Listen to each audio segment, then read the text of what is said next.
Sisi ni watu tunapenda amani. We do not like to be provoked and we want to respect the law na to respect democracy. Tutapiga kura na tutakuwa kwa amani. Only if that is how they are going to behave.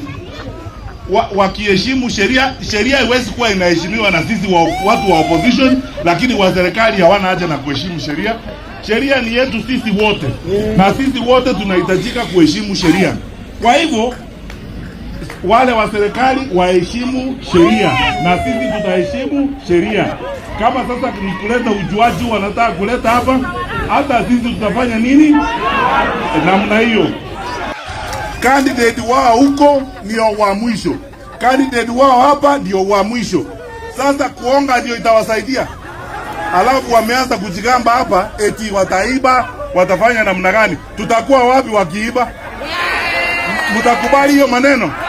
Hapana. Tutaamuka asubuhi na hawa nataka kuambia wasikie hivi.